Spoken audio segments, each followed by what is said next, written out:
नमस्कार दोस्तों, आपका हमारे YouTube चैनल में स्वागत है।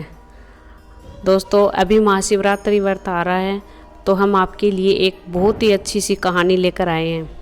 अगर कहानी अच्छी लगे तो लाइक, कमेंट और सब्सक्राइब ज़रूर करिएगा। एक बार पार्वती ने भगवान शिव शंकर से पूछा, ऐसा कौन सा श्रेष्ठ तथा सरल व्रत पूजन है जिससे मृत्यु लोक के प्राणी आपकी कृपा सहज ही प्राप्त कर लेते हैं। उत्तर में शिवजी ने पार्वती को शिवरात्रि के व्रत का विधान बताकर यह कथा सुनाई।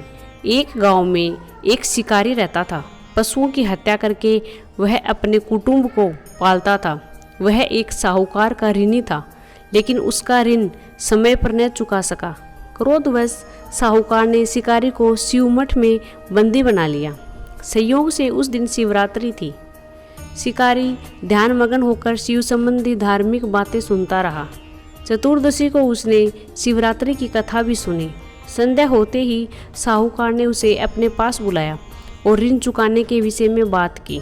शिकारी अगले दिन सारा ऋण लौटा देने का वचन देकर बंधन से छूट गया। अपनी दिनचर्या की भांति वह जंगल में शिकार के लिए निकला, लेकिन दिन भर बंदीगृह में रहने के कारण भूख प्यास से व्याकुल था। शिकारी करने के लिए वह एक तालाब के किनारे बेल वृक्ष पर पड़ाव बनाने लगा। बेल वृक्ष के नीचे शिवलिंग था जो बिल्व पत्र से ढका हुआ था। शिकारी को उसका पता न चला। पड़ाव बनाते समय उसने जो टहनियाँ तोड़ी वे संयोग से शिवलिंग पर गिरी। इस प्रकार दिन भर भूखे प्यासे शिकारी का व्रत भी हो गया और शिवलिंग पर बेलपत्र भी चढ़ गई। एक पहर रात्रि बीत जाने पर एक गर्भिणी मृगी तालाब पर पानी पीने पहुंची। शिकारी ने धनुष पर तीर चढ़ाकर ज्यों ही प्रत्यंचा खींची, मृगी बोली, मैं गर्भिणी हूँ, शीघ्र ही प्रसव करूंगी। तुम एक साथ दो जीवों की हत्या नहीं कर सकते, जो ठीक नहीं है। मैं अपने बच्चे को जन्म देकर शीघ्र ही तुम्हारे सामने प्रस्तुत हो जाऊंगी, तब तुम मुझे मार लेना। शिकारी ने प्रत्यंचा ढीली कर दी और मृगी झाड़ियों में लुप्त हो गई। कुछ ही देर बाद एक मृगी उधर से निकली। शिकारी की प्रसन्नता का ठिकाना न रहा। समीप आने पर उसने धनुष पर बाण चढ़ाया। तब उसे देख मृगी ने विनम्रतापूर्वक निवेदन किया, हे पार्थी, मैं थोड़ी देर पहले ही ऋतु से निवृत्त हुई हूँ। कामातुर विरहिणी हूँ, अपने प्रिय की खोज में भटक रही हूँ। मैं अपने पति से मिलकर शीघ्र ही तुम्हारे पास आ जाऊंगी। शिकारी ने उसे भी जाने दिया। 2 बार शिकार खोकर उसका माथा ठनक गया।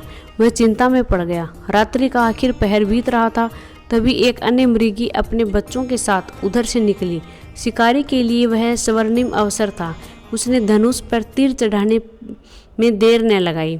वह तीर छोड़ने ही वाला था कि मृगी बोली, हे पार्थी, मैं इन बच्चों को पिता के हवाले करके लौट आऊंगी, इस समय मुझे मत मार। शिकारी हंसा और बोला, सामने आए शिकार को छोड़ दूं?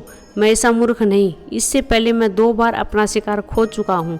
मेरे बच्चे भूख प्यासे तड़प रहे होंगे। उत्तर में मृगी ने फिर कहा, जैसे तुम्हें अपने बच्चों की ममता सता रही है, ठीक वैसे ही मुझे भी। इसीलिए सिर्फ बच्चों के नाम पर मैं थोड़ी देर के लिए जीवन दान मांग रही हूँ। हे पार्थी, मेरा विश्वास कर, मैं इन्हें इनके पिता के पास छोड़कर तुरंत लौटने की प्रतिज्ञा करती हूँ।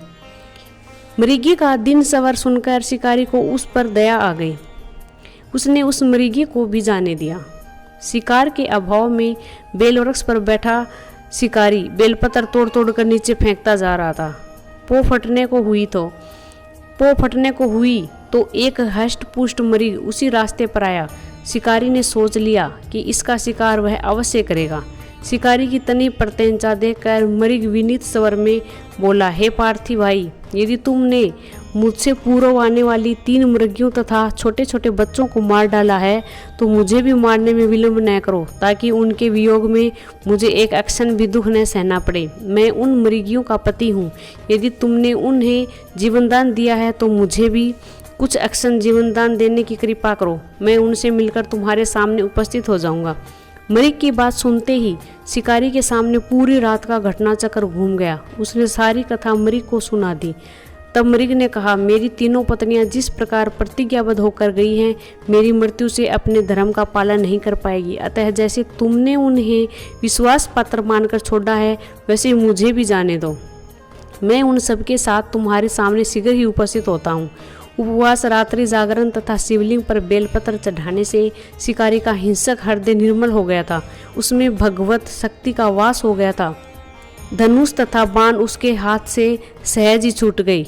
भगवान शिव की अनुकंपा से उसका हिंसक हृदय कारुणिक भावों से भर गया। वह अपने अतीत के कर्मों को याद करके पश्चाताप की ज्वाला में जलने लगा।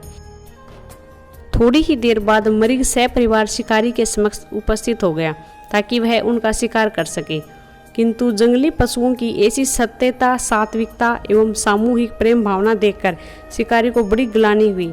उसके नेत्रों से आंसुओं की झड़ी लग गई। उस मृग परिवार को न मारकर शिकारी ने अपने कठोर हृदय को जीव हिंसा से हटा सदा के लिए कोमल एवं दयालु बना लिया। देवलोक से समस्त देव समाज भी इस घटना को देख रहा था। घटना की परिणति होते ही देवी देवताओं ने पुष्प वर्षा की। तब शिकारी तथा मृग परिवार मोक्ष को प्राप्त हुए।